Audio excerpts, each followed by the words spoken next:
There are very confronting pictures out of Ukraine where a maternity hospital has been bombed in a town surrounded by Russian troops.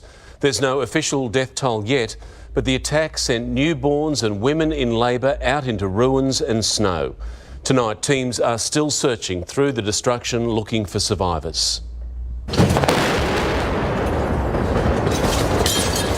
This is the standard sound of Mariupol, a town now surrounded. But the victims are not soldiers. Mums, babies, from a maternity and children's hospital. Inside, soldiers check wards for survivors as women are carried out into the rubble and snow, next to a giant crater in what should be a civilian safe haven. I cannot realize why it's necessary for Russian troops to destroy hospitals. Tonight, children are feared buried in that rubble as victims are laid to rest in mass graves, a tragedy of war most thought were consigned to the past.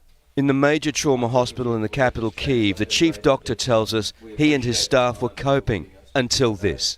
Taking to YouTube after operating on a 10-year-old victim.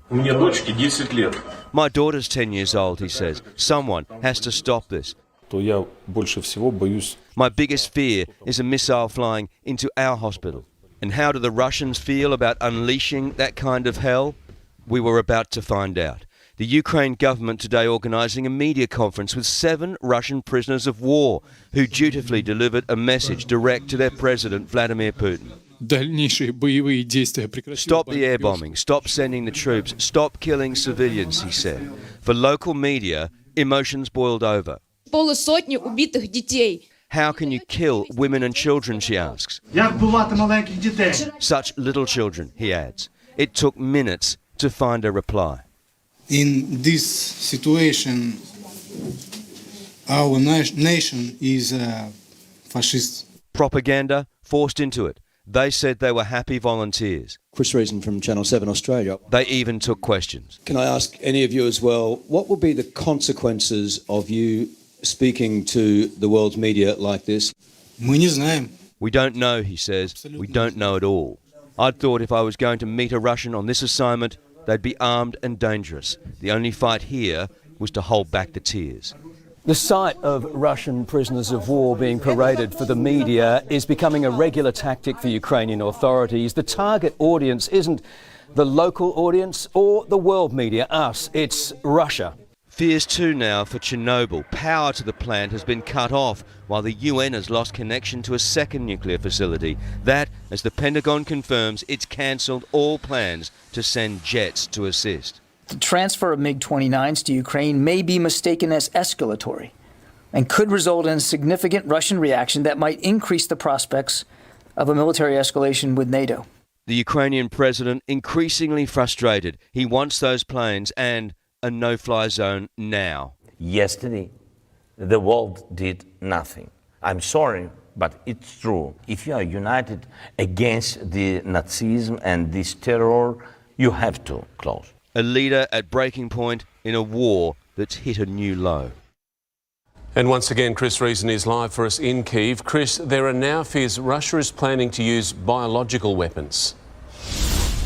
Yeah, good evening to you, Mark. That's right. Russian officials have publicly announced that they claim that the Ukrainians are making chemical weapons themselves. Now, US intelligence and the White House hit straight back at that, saying the claim is false, preposterous, and more than likely a ruse, an excuse for Russia to go down that path themselves and potentially use biological or chemical weapons here in Ukraine. They fear that after having bombed a maternity hospital, there is no new low that Russia won't sink to in order to win this war. Mark? Chris Reason in the Ukrainian capital. Thank you.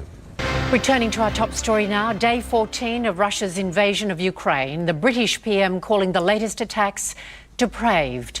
Jeff Parry joins us now live from Lviv. Jeff, we've seen some terrible pictures from the war in Ukraine, but the scenes of an attack on a children's and maternity hospital are simply shocking. They are, and the war entering its 3rd week, and what we're seeing now is, as you described a little bit earlier, a new low. The Russians say that they do not fire at civilian targets, but it's pretty hard to explain this away. A massive bomb dropped in the forecourt of a maternity and children's hospital in Mariupol. The damage there for everyone to see, the whole complex destroyed inside, just twisted medical equipment. Most of the people were probably in the basement at the time because they take shelter during the day. 17 people we understand to be the initial injury toll, including pregnant women about to go into labour, distressing scenes as we see them covered in blood being stretchered out of the ruins there. But there is a belief that there are children and expectant mothers and staff trapped under the rubble there, and rescuers are desperately trying to save them. Of course, this is in the city of Mariupol, which has put up with so much in the last 2 weeks, and now they have to contend with this. The President Zelensky described this moment as an atrocity, and he said, "How much longer will the world be an accomplice to ignoring terror?" And the President also continues his call, Jeff, for a no-fly zone over Ukraine, warning millions of lives could be lost. Yes, indeed, and this is a constant refrain from the Ukrainian president. He says, if you can secure the skies for us, and he's talking to NATO, then we can take care of what's happening on the land. He's been constantly rebuffed, though. NATO worried that for them to put jets to secure the air above Ukraine would put them in direct conflict with Russian aircraft, and therefore lead to the start of World War III. Some people say, of course, that World War III has already begun, but President Zelensky still keen for a no-fly zone, although the provision of the Polish jets, that's also stalled. Anne? Can you update us, Jeff, on the situation in Chernobyl, where electricity has been cut to some parts of the reactor?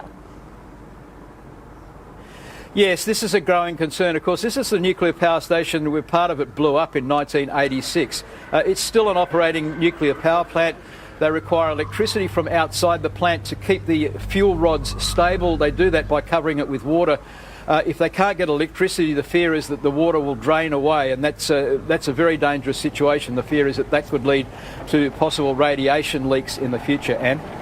Jeff, you're based there in Lviv in western Ukraine. There have been no direct attacks in that region, but locals must nevertheless be terrified as millions of people flee across the border. Yes, well, it's become a hub for all those people who are coming from the east, from the conflict in places like Kharkiv and Kiev and Mariupol, if they can get out.